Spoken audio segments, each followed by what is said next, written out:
Jasmine V was destined for stardom. A talented child star diving headfirst into acting, pageants, and commercials with a big voice at a very young age. Her big break came in 2010 when she starred as the lead video girl in Justin Bieber's Baby music video, quickly becoming public enemy #1, while on the other hand, becoming a budding teen pop star. From relentless questions about her teenage romance with Bieber, perhaps the Justin and Selena before Justin and Selena. I wonder why people wouldn't stick with you. You're a hot chick. Thanks. I mean, like, you're prettier than but Selena. everybody's young. Oh my God. To rubbing shoulders with the greats and intermingled with young Hollywood, she quickly began falling off the radar. So, from Bieber fever Single. This Miss Jasmine's not your girlfriend? to label woes, a public social media relationship, and to becoming a young mom, what happened to Jasmine V?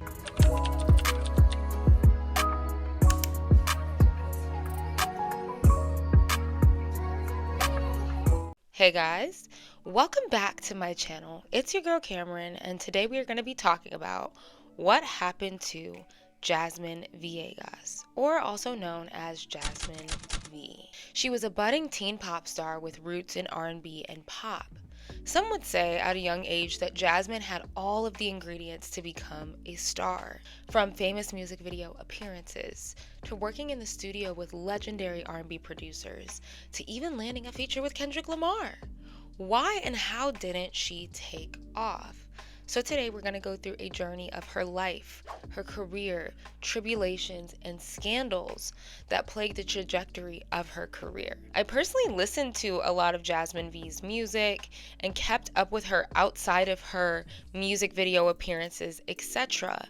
So not only was I excited to do this today, but I had a lot of requests. Comment down below, did you know who Jasmine V is? Or did you also listen to her? And hit that subscribe button if you want to see more commentary content just like this video. Thank you guys so much for watching, and let's just get right into the video. Jasmine's early beginnings. Jasmine Marie Villegas was born on December 7th, 1993. Born and raised in San Jose, California, whoop whoop, and she's of Filipino and Mexican heritage. Fun fact, my dad's side of the family is from the Bay, and ever since I was born, I would visit and travel back and forth from Michigan to San Jose. So I always loved to see the San Jose representation. She was introduced to show business at a young age, and her grandmother got her started into modeling. You know how your family friend or like aunties tease the idea of you modeling because of the "she's so cute, she should do modeling" comments, but like nothing and nobody ever really acts upon it? Well, Jasmine's family acted on it, and it became the family's mission to get Jasmine seen, get her in those rooms, and make her dreams come true. And her family took a leap of faith and moved to LA when she was only 11 years old. Jasmine was darling. She was such a doll, and she had a star quality at a young age. She went the acting route initially with several acting credits, like appearing on a 2003 episode of My Wife and Kids, a 2004 Eggo commercial, and in 2004 appearing in a Stuff by Hilary Duff commercial. And ironically, she was in a 2005 show that was never aired on Disney Channel called Arwen, with a main role alongside the Selena Gomez. And you'll see the irony in this later, but she was also on a 2007 episode of That's So Raven. So for those of you guys who might not know who she is and you grew up during this era, you subconsciously have seen her on your TV screen. So Jasmine was no stranger to the lights, camera, action. But Jasmine says she was musically discovered while walking down the street in LA. Again, acting came first, singing and music came later. I was singing outside of my acting agency, and some guy that actually was interning at Interscope at the time when I was 11. He heard me singing, and he was like, "Wow, you're so little, but you have a really big voice. It's really weird." And so he just recorded me singing and put him on YouTube. So another case of right place, right time. And Jasmine had her first professional singing gig in 2006, performing the national anthem at a Clippers game when she was only 12 years old. And in this video, you guys can see and hear her charisma and surprisingly strong vocal presence. She was one of those kids whose voice was almost an anomaly. And after this point, there are plenty of videos that you can see of her performing at fashion shows, high schools, national anthems galore. And my girl was determined to be a star. You must be my lucky star. And although Jasmine had begun making industry connections at a young age, like many teens looking for a foot in the music industry, she utilized posting covers on YouTube. The internet was expanding around this time, and it continues to do so. So much so that not only are we all connected, but there can also be some negative and dangerous outcomes to this connection, including you and your personal information being at risk. You could go to any data broker's website right now and buy anyone's data for a few bucks. It's completely legal. Have you ever been a victim of a data breach? I have before, and it sent me into a panic. Sensitive information such as your social security number, your address, and other personal info being sold can flip your life upside down. And it's on us to protect ourselves. And that's why I use Aura, today's sponsor. Aura keeps me and my information safe by doing all of the hard work for me. They identify data brokers who are selling my information, and they will submit opt-out requests on my behalf. Just give Aura a few weeks and you will stop seeing your personal info on these sites when you search your name. And this directly will lead to less spam. And spam is the bane of my existence, let me tell you. Aura consistently will monitor the dark web and alert me if they find any of my personal info. They'll let you know if someone tries to access your credit or bank accounts using your personal information. They give me up to $5 million in identity theft insurance, and Aura also has a VPN with 100+ virtual locations. Now tell me, does your current VPN have all those other features too? Well, Aura does. So you can go to my link, aura.com/CameronSuzanne, to try 14 days for free and see if any of your data has been exposed. Thank you so much to Aura for sponsoring today's video, and let's get right back into the video. In 2006, she signed a recording contract with Damon Dash's music group. So when she signed with Damon Dash, they worked tirelessly on a debut, as they were trying to get the ball rolling quickly. And in a recording session with Damon Dash, you'll actually see a video of a young Jasmine singing for the Fantasia Barrino. Yes, the Fantasia Barrino. And this also opened doors for her working with producers like Darkchild and Jermaine Dupri and Brian Michael Cox. Like, she was really at a young age rubbing shoulders with the right people. There's a record she made in 2006 called Anything's Possible, and it wasn't giving Kids Bop or Teeny Bopper. The background vocals were it, the harmonizing, the production, it was giving very much 2000s R&B. And it seemed like they were aiming to market her as a teen R&B sensation. It's kind of like they wanted to go the JoJo route. However, she expressed that they could only go so far with a 12-year-old. And from 2007 to 2008, she also regularly appeared on a variety show called SOP in the Philippines. Remember that Jasmine is also Filipino, so to also have that representation, she tapped into that side of her roots as well. And with further connections to her Filipino roots, she even interviewed Manny Pacquiao and landed some singing gigs at his boxing matches. And speaking of connections, by the way, a fun tidbit, if you look at old videos of Gabby Wilson, better known as the R&B singer Her, you will see Jasmine V singing alongside Gabby in early YouTube videos. So I'm not quite sure how they met or what their connection is, but Gabby Wilson is from the Bay, and Gabby is also half Filipino as well. So I wonder if it was just a community connection, family connection, or simply an industry connection. But I do like how Jasmine was able to tap into both sides of her roots, because you did not see a lot of Asian pop stars in the US potentially being pushed. And she'd end her relationship with Damon Dash's music group and signed with RCA when she was 16 years old in 2009. So we have to talk about the baby video. She has become etched into one of the most memorable pop culture moments of the 21st century without even knowing what she was truly walking into or signing up for. So there was a point around 2008 when Jasmine was in the group Schoolgirls, which was Nick Cannon's group. Now, you may not remember this because she was not in the Schoolgirls movie that aired on Nickelodeon. She was the original third member of the group, but left shortly after joining. So that was a fun fact that I never knew. However, she made the connection of a lifetime during this point that led her to gaining her big break. Well, one of my really good friends, Alfredo Flores, I've known him since I was probably like 14 years old. And I was in this group called the Schoolgirls. While I was in the group, he was the videographer. He was like my best friend. He became a videographer. They still had that group going, and they had a movie called the Schoolgirls movie, and Justin was in it. That's how actually Fredo had met Justin. And me and him were still really good friends. And he ended up like, when they're looking for girls for the video, he showed them like one of my videos of me singing, and that's how I got. She became the star of the show when she landed the role as the lead girl for Justin Bieber's breakout single, Baby. The video premiered on February 19th, 2010. A single and music video that broke records, has amassed over 3 billion views as of today, as of 2025. Jasmine was the girl who every little girl watching wanted to be. That held a lot of power.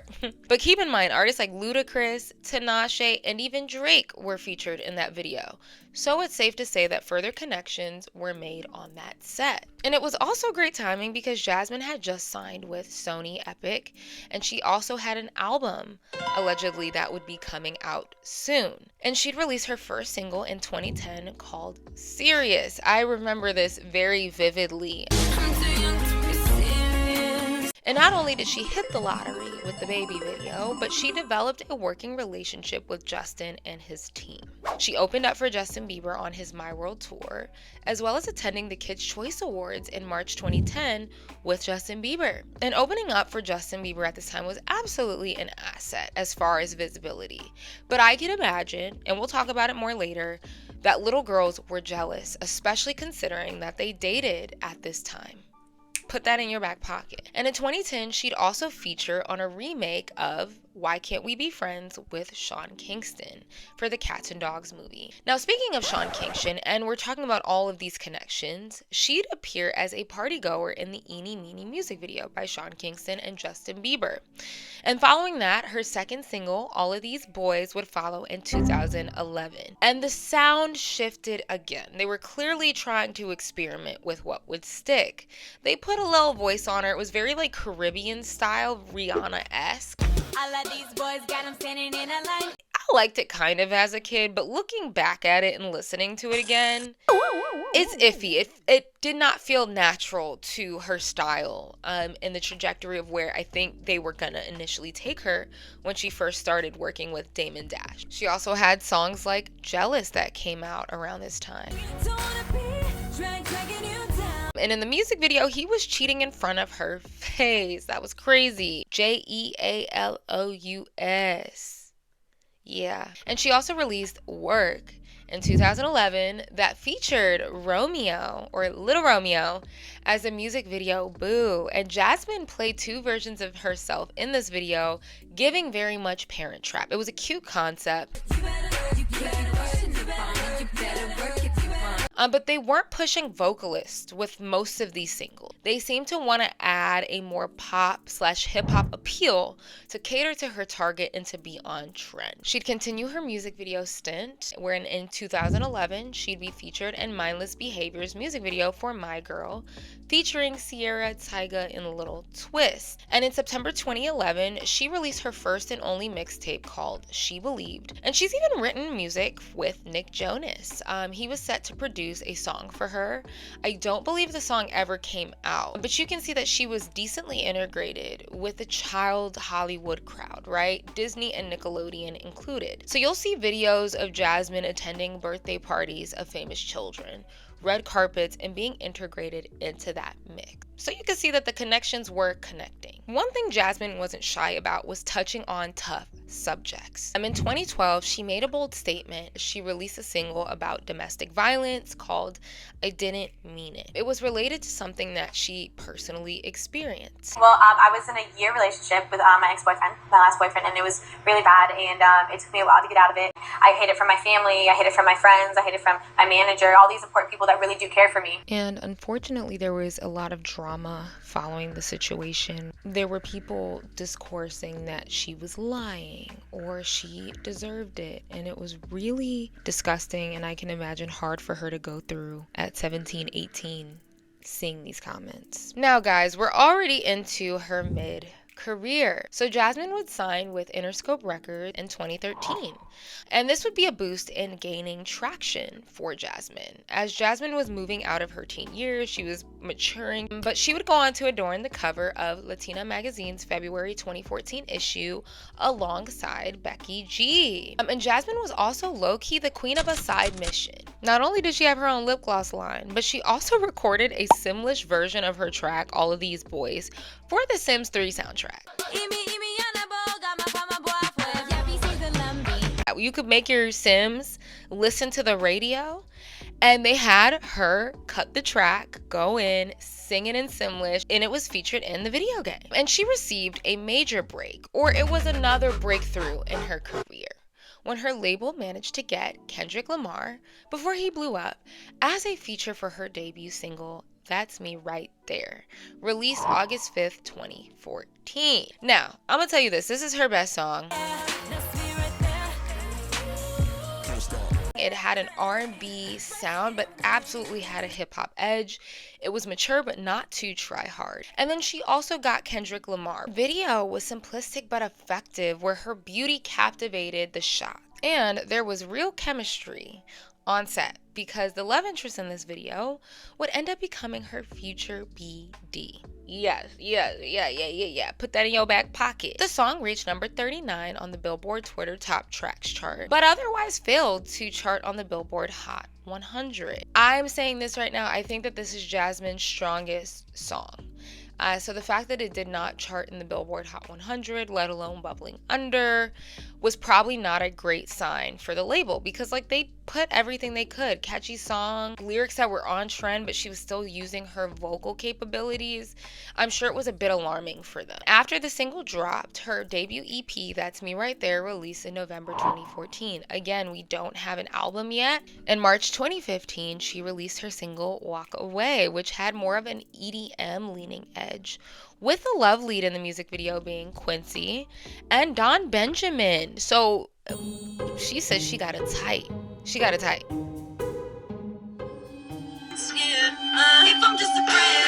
And about a year later, on May 3rd, 2015, she released the first installment of her songbook series called Hello Jasmine V. Again, another little side mission, being fictionally based on her experiences in the music industry. And she'd also get another heavy-hitting feature for her song called One Night, featuring Problem and Jeremiah. Now, this song sampled The Kiss of Life by Sade. I don't remember this song because I think this was around the time that I kind of started checking out. But it was kind of felt like a Jason Derulo song mixed with DJ Mustard production. It felt a bit soulless and empty. Again, kind of chasing the trend. It just seemed like there was no inspiration behind it. So she would go back to being the star video girl, being in Ray Shremmerd's 2015 music video for their song This Could Be Us. And this song was a hit. Some of you guys may remember it. And the music video racked up 117 million views on YouTube. It's like she found more success featuring in people's videos or featuring alongside other people, separate from her music. And that's a tricky place to be. I mean, she was a stunning girl. We all knew this, but she was talented too. It wasn't like she was just a looker. And around this time, she was also an opener for Fifth Harmony on their Reflection tour. And she released singles Gimme More in 2016, Devil Wears Prada in 2017, Coldest Heartbreak Part 2 in 2018, Hands to Myself in 2019, and after a bit of a hiatus, she released her second EP called No Judgment on May 3rd, 2019 for digital download only. And this was a self-release album, so I'll assume that she was no longer with Interscope or EKAS. From then, she has released some music, and we will talk about that on where she is now. But I want to put a pin in that because I want to discuss what went wrong. We can see that Jasmine had a very small discography, and there's not much information on the labels and the potential disagreements that it may faced. But it seems like after the first single or two, she was shelved. Whether that's because her Hollywood connections began to wane, maybe they just had such high hopes, so when it tanked, the label just said, you know what, we're not going to spend and invest a lot of time into this. But she could never fully get that song to take off for her. But one of the main things I think went wrong here was musical direction and how they utilized and managed her talent. It appears that Jasmine was a golden child. She had a lot of opportunities that came her way as a young kid, and the older she got, her voice and music style evolved. And with these shifts, it did have an effect in her career momentum. She had this like bolstering voice. She had this presence about her voice. But it seems like as time went on, the label catered more to trendier sounds than showcasing that other aspect of her vocal capabilities. And she also may have grown into her voice as well the older she got. And that's not a bad thing, but I don't know if it evolved as much as it maybe could have. And when we talk about musical direction changing, you can look at her 2012 song, Paint a Smile, and that was giving like pop Nicki production and quite cheeky and upbeat. Jasmine herself even said before That's Me Right There, they had no clear direction for her music. They were kind of just throwing stuff at the wall to see what stuck. For the longest time, I was lost. I was just recording any song to recording a song, the direction to make sense. And she even went for a bit of a Spanish pivot when she released a song in 2015 called Renegades. It was a Spanglish single, but it's clear they did not know what direction they wanted to take her. The song sounded like nothing she'd released in the past, completely in a different lane and not in the best way. I personally think that they should have kept her on that R&B path. And I understand that R&B, like we talked about in my last video, is not as gratifying commercially. Not right away, at least. And so labels want to make their buck and they want it now. And they see a gorgeous girl, pretty face. She has a bit of like an urban appeal, but maybe we can flip it to pop. I really think that they should have stuck with R&B and let her music sound mature with her.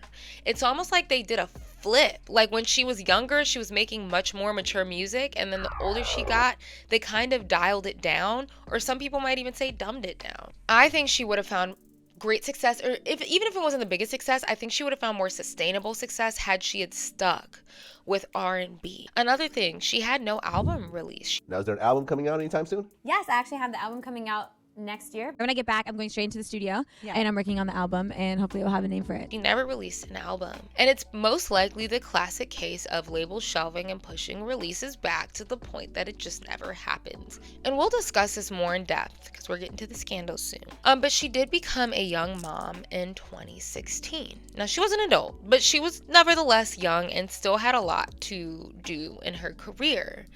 And some people see this, and I've seen discourse on her career saying that this was kind of the death sentence for her career. Nowadays, we do see a lot more women have babies and do so at the height of their career. But I could imagine it would be difficult. So I leave empathy for that. That, I'm sure, changed some of the priorities in her life naturally. I think it's not really being a content creator, singer, because I don't really do much of that anymore. It's more so finding the time to be a mom and to take a breather is like where I have, and it's very hard. So guys, we have to talk about the scandals. This is where the tea resides. This is where all the stuff that I said, put a pin in it, stick it in your back pocket. Well, let's take it out. So we got to talk about Bieber fever. So you know how we spoke about Justin Bieber earlier and Jasmine starring in his baby music video?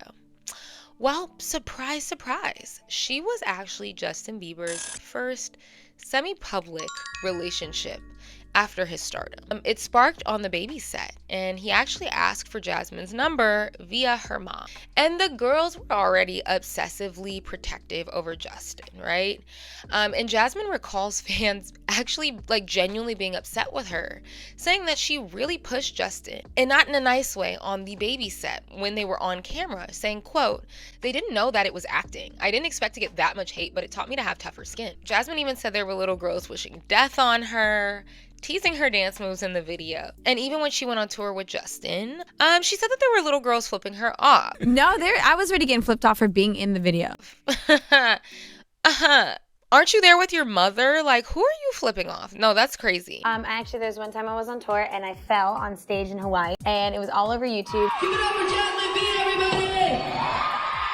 And I just remember all the captions saying like, "You should have died, that's what you get." But best believe there was also more drama when there were pictures of them smooching in the car. There was a picture taken of you and a girl in the backseat of a car. All kinds of fuss. What were you doing? I was kissing her. She revealed that they dated for 7 months on his My World tour. They dated from January to September 2010. But she couldn't broadcast the relationship due to his team's request. And they were kind of like the Selena and Justin before Selena and Justin, but like way less serious and way less chaotic and much younger. And back then, people kind of started to see it as a bit of a battle. One user commenting, "They're both pretty. I don't care who he chooses." And fans were brewing a bit of an imaginary competition. Or was it? Because think about it, her and Selena I'm not saying they're twins, but they do favor each other. So it was very natural and easy for fans to compare the two of them. But again, Selena had the bigger name. And that's why I said it was funny and ironic, because we mentioned how Jasmine acted alongside Selena Gomez. And I believe Jasmine also featured on an episode of Wizards of Waverly Place at some point as well. So it's just kind of like the fact that their paths cross, considering a lot of you guys may not even know who Jasmine is. She knew a lot of people. But it's interesting because Justin's team clearly saw a benefit in him being more public with Selena for PR reasons. And Jasmine even caught that hint. We weren't allowed to showcase like the relationship, and then we broke up, and then he got with his, with Selena. I just remember thinking to myself, like, I'm not like a star like these two. Maybe that's why I wasn't able to, broadcast it. Go from a relationship where I had to hide it the whole time. Yeah. It's for him to get into a relationship right after me, and abuse everywhere. So I was like, maybe I wasn't on the same status to be able to. It kind of got a little awkward on tour because she would come to the tour and they were dating her. And I was on the tour and I was just kind of like, oh, because I knew I was on a show with her for Wizards of Waverly Place. At some point, the tabloids were reporting that potentially there was a overlap in him dating Jasmine and Selena. That became drama. I do think that this aided slightly into a career distraction because a lot of interviews, the bigger that Justin Bieber got at least, the more people would ask Jasmine about him in her interviews. Probably hasn't talked to the kid in like 5 years. And it's like they cared more about getting tea on Justin. You would never date him again? I mean, do you want that old booth thing back? I don't know. I've never really like. Then focusing on her music. So you can see in interviews that Jasmine's kind of trying to be very modest about it, but it was a double-edged sword. I mean, there was even one interview where they asked her if Justin took her V card. She's 20 now. She's old enough. You know her brother's in the room. Yeah, that's fine. Justin Bieber, and they. You want to know if he took her Jasmine V card? 3+ years after they dated. Like, it was just inappropriate, and I could imagine annoying each other at some LA parties. But yeah, like, I don't think anything bad happened there. It just fizzled out, and it was what it was. I showed her the video, and she was like, "Is that you, Mom?" Yeah. And I made a whole a video of her singing, and I posted it on my Instagram, and he actually saw it. Oh. And he was like, "Oh my God, so cute," and she died. And then the second scandal, and I hate to say this like a scandal because it's really, but there were some baby blues.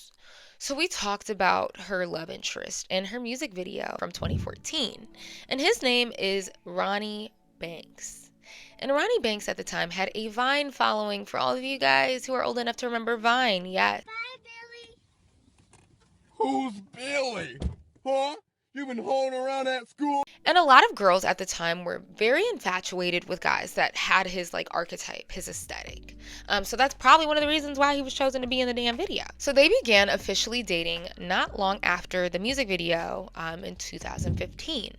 And despite the ups and downs and there being some cheating rumors, they did stick together. And boom, in November 2015, she announced that she was 6 months pregnant, but didn't say anything about who the father was. But in December 2015, Ronnie Banks would upload a video to YouTube letting the net know that they were expecting a baby. But they did become more active, kind of acting like a couples channel, doing more challenges, content, etc. And I think that's when she really started to lean more into the influencer side of things. So Jasmine was about 21 years old and was setting up to be a younger mother. And she gave birth to her daughter in February 2016. Because when she said she was pregnant, I was shocked.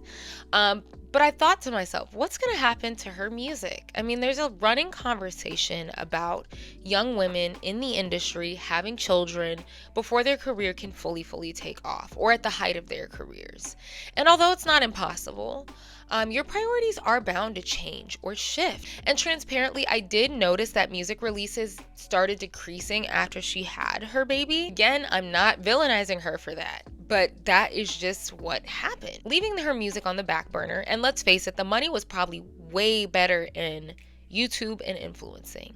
And I didn't mention, but Ronnie had also proposed to Jasmine. So they were engaged, but they ended up calling the engagement off. And they also would go through a bit of a public breakup. And Ronnie Banks would go on to date and marry another woman. They actually have their own channel called The Banks Family. They're very open. They're a blogger family. But I do remember there being drama at some point where people were questioning Jasmine's presence or if there was drama between the two families.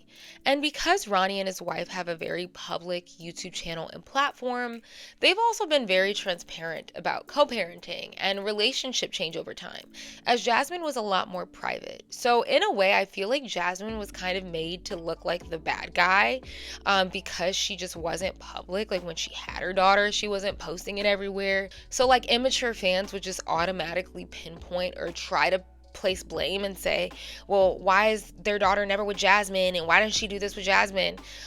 So Jasmine had to deal with a lot of judgment as a mom. And again, this just shows you how far we had fallen from like the days of her music career.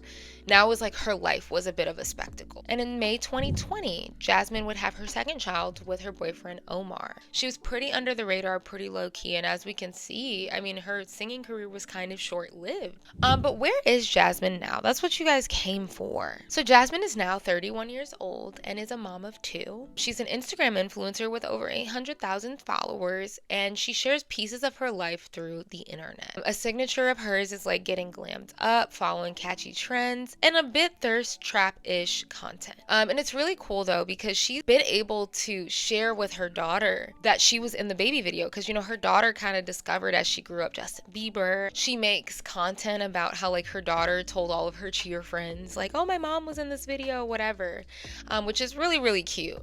And Jasmine does reference this video ever so often. I mean, if I was in the video, I wouldn't shut up about it either. But she's also received some backlash from that, as if people feels like she's constantly reliving the past, saying to her, why are you harping on it? But I followed Jasmine for years, and she has on and off expressed wanting to release music again.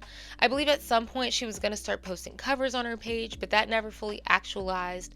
And she does have some fans who do ask her about music consistently, but she hasn't fully committed to music as she did previously. Do you think that being in the Bay and not being around as many like creative people constantly does play a part into you not really wanting to make as much content or like feeling forced to? 100%, because I don't really have anybody there to like help me take pictures, to like, you know, like help me be creative. Like there's nobody really out there. And I know if I really tried, I could, but it's not really achievable for me. And maybe that's just me being lazy and me giving myself excuses. But it's like if I'm in LA and I'm around, let's say you guys, I'm gonna feel more motivated to want to do shit, because I'm like, okay, I'm around a bunch of people who are doing shit every day. I can't just be sitting around doing nothing. But when you're at home and you're just strictly in mom mode, it's like there's really not there's nobody to feed the energy off of. I don't have any. You know, I just want to take care of my kids, and when they're napping or sleeping, I'm gonna go outside and get hookah, smoke some hookah. The last music that she's released was around 3 years ago, called Ugly. I actually kind of like the song. Like, she was really in that deep register, and that power was hidden in there. But I do think her vocals were a bit drowned out by the loud production. I think they could maybe fix the mic production. Otherwise, I like the direction.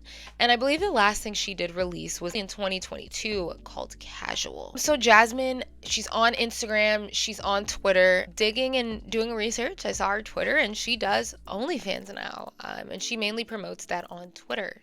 And again, we all have our right to do what we want and change our mind. And this economy, baby, is expensive out here. But I did randomly come across a clip from about 4 or 5 years ago where Jasmine said that she would most likely never do that. I'm gonna come on OnlyFans. No, guys, I'm not going on OnlyFans. Maybe just for my feet. But other than that, you ain't get nothing else. You got OnlyFans? You have OnlyFans? And yeah, I do. I was already doing like the Fenty stuff, like the lingerie posts. Get this money. Yeah, like kick it up a notch and just like fuck it. Yeah. So I guess that's also a lesson and testament to say, like, never say never, I guess. Like, you just never know what you would do. But one thing about Jasmine is she's a pretty girl, been a pretty girl, always will be a pretty girl. She uses her platform and her voice to speak up about things that matter to her. And she seems like a general, like, a nice girl. So for me personally, I do hope that she's able to find herself or find her way back to music, because I do think that there was maybe there's some unfinished business there. Thank you guys so much for watching What Happened to Jasmine V. Hit that subscribe button down below if you want to see more content just like this video and beyond. You guys know I do music commentary over here, so What Happened To's, opinion pieces, all of that good stuff. Thank you guys so much for watching, and I'll see you guys in my next video.